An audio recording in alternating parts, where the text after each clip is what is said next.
আসসালামু আলাইকুম ওয়া রাহমাতুল্লাহ। সম্মানিত প্রিয় দর্শক, এখন আমরা জানব স্বপ্নে সূরা আদ-দুখান পড়তে দেখিলে কি হয়।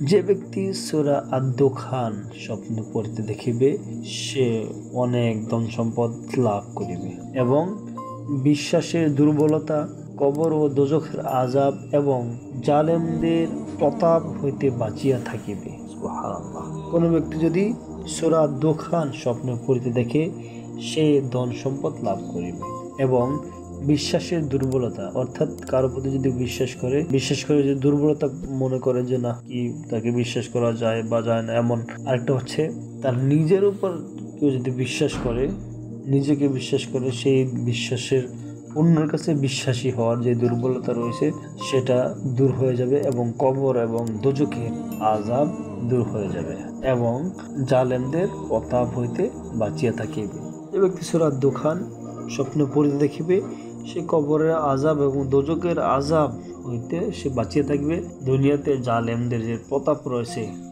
তাদের যে হুঙ্কার রয়েছে, তাদের যে জালিয়াতি কাজ রয়েছে, সেখান থেকে সে বাঁচিয়ে থাকবে। প্রিয় দর্শক, আমরা যেই ব্যাখ্যাগুলো আপনাদের সম্মুখে উল্লেখ করলাম, আসলে এটা কোনো ছোটখাটো কোনো বই থেকে নয়।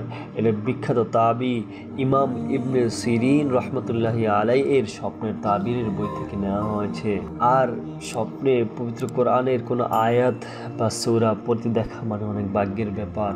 আল্লাহ তাআলা আমাদেরকে স্বপ্নে পবিত্র কোরআনের সূরাগুলো স্বপ্নে পড়তে দেখার জন্য তৌফিক দান করুন।